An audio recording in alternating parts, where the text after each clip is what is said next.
Good afternoon, everyone. My name is Roger Locke. I'm the Director of Teaching and Learning with Grand Prairie and District Catholic Schools. We serve approximately 5,500 students, and we're located just over 450 kilometers northwest of Edmonton. We are a mid-sized district, and today it's my honor to introduce a program that's being piloted by one of our innovative teachers, Mr. Jacques Lesurf. And today it's going to be about Jacques sharing with you this exciting new welding pathways program that he is piloting for the first time. However, we are overjoyed that this fall it'll see its second year. And so we look for the program to evolve and get even better next year. We're happy that the program aligns with our district mantra of inspire, create, and believe. And we feel that Jacques has done an excellent job having students really buy into seeing skilled trades as a viable career pathway. Our off-campus education program encompasses quite a variety of different experiences available to students. Those range from things like the RAP program and Green Certificate, dual credit partnerships, and of course, the focus today, welding pathways. Jacques runs the program out of one of our local high schools. And so what's unique about this first period welding program is that everything is taught by one of our school's own teachers and educators right out of the high school shop without the students needing to leave campus. The campus itself sits at St. John Paul II Catholic School. And while this grade 9 to 12 French Immersion High School is home to the city's second largest performing arts theater, today the focus is on the skilled trades, specifically welding. And at this time, I will now turn it over to, I guess, the star of the show, Jacques, to tell you a little bit about what inspired him to request and implement this program and where it's heading. Jacques. Thank you. So I've been involved in various levels of trade for going on 20 years now, and one of my credentials is a journeyman welder with the Red Seal certification. I've been teaching in the district here for 6 years. And I've been running this welding program for 5 years, or rather the fabrication, and we've done our pilot, the welding program this year, with that carrying on next year. So you can see in the photograph there the progression as our shop has developed since the school has opened. And I've been very fortunate to be able to have a hand in this directly with myself and my students to get this shop set up how we've wanted it to be for our program. I run a variety of programs here. I've done the fabrication program exclusively. I've also taught construction. And this year, in addition to the welding apprenticeship program, I've developed a home and car care program where we kind of cherry picked the most beneficial modules from construction as well as mechanics to teach a very applicable life skill type of a course, everything from plumbing, electrical, basic car maintenance. And that's a program we've just developed this year as well. We also offer our foods, Cosmo, open tech studies, as well as outdoor education at JP2.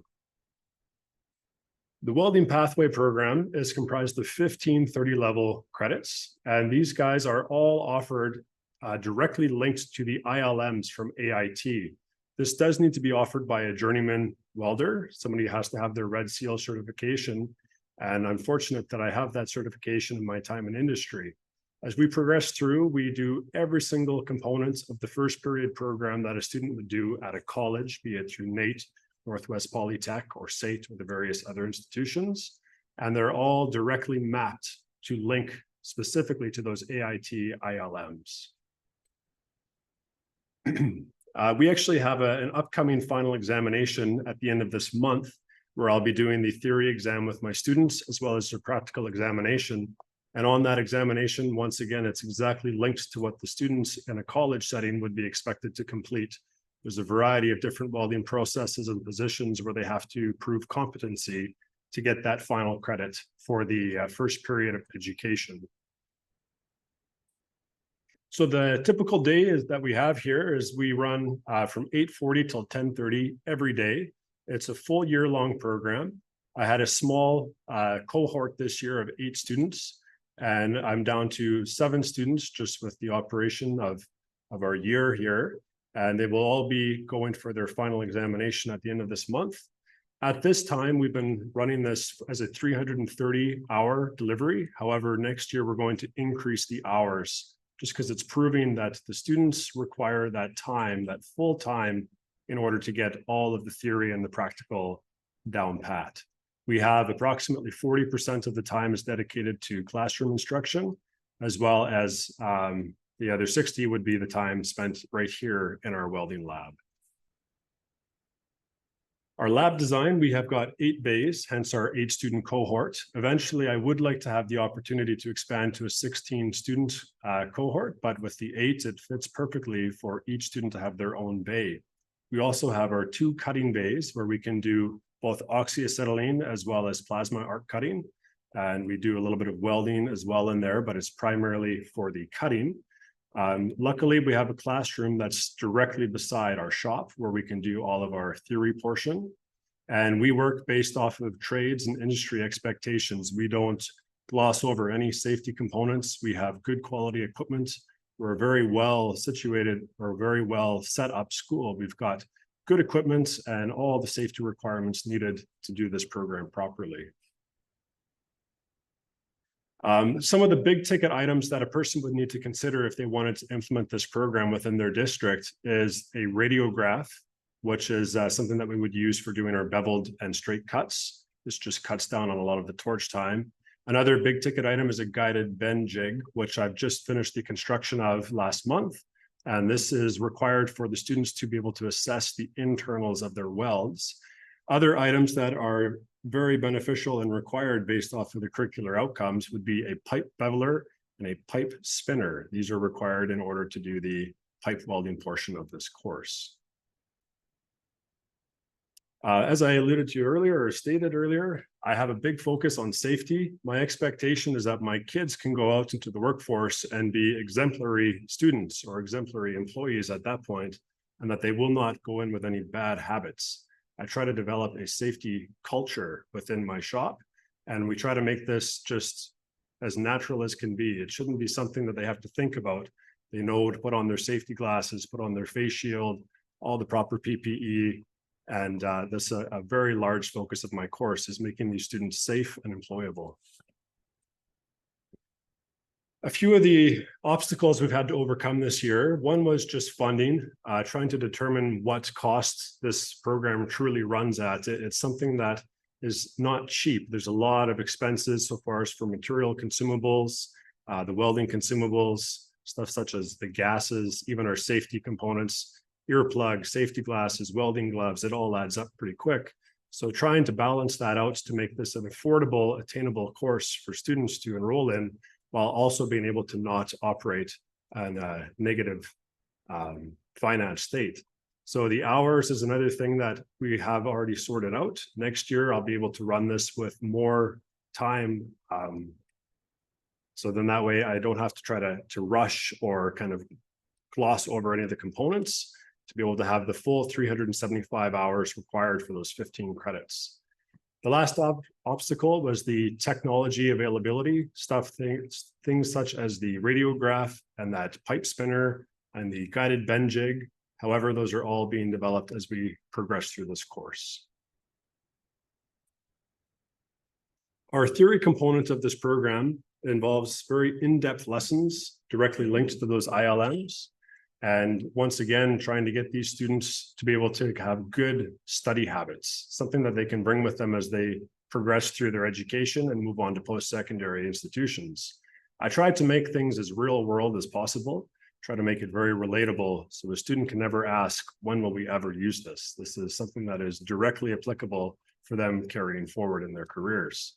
I tried to have everything based off of a self-test and final test. However, I don't have all of my marks based off of those cumulative assessments. We do a lot of the formative assessment through doing the guided bend tests and having the students do their own self-evaluations and visual inspections as we progress through the course.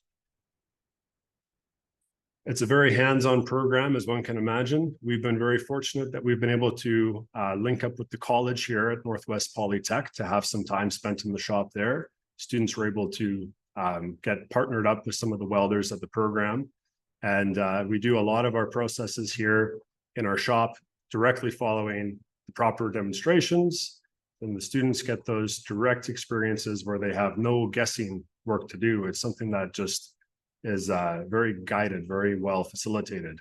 We have all of our hands-on learning in order to get that theory down into hands-on skills.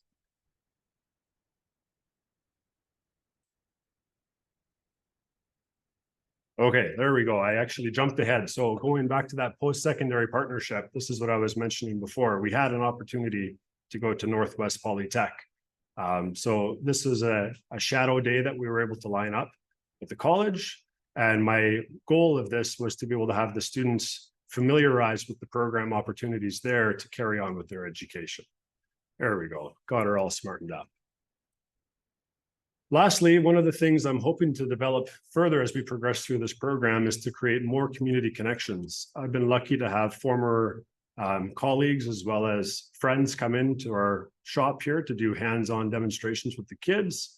We've been able to get some donations from various institutions. However, going forward, I'd like to have some sort of a partnership established where we could have perhaps funding or access to facilities or access to additional instructors to come in for specific process demonstrations.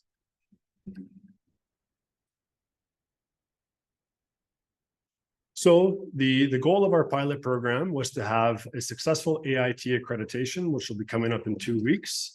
This is an opportunity for students to explore their potential careers for the future. My goal is not to pump out dedicated lifelong welders, but rather dedicated lifelong learners and employable youth that can move on and find success after high school.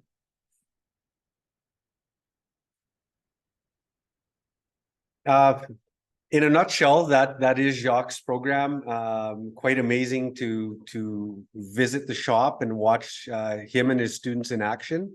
And certainly, Jacques spearheaded this entire thing and made it come to life and is excited to continue sharing. So we truly hope that you access our credentials that are listed here. And we would be happy to share how we got going, the hurdles and challenges. And we do hope that perhaps other schools in Alberta might pursue something like this. And we're always happy to collaborate and share more of the story. Thank you for your time this afternoon. Thank you.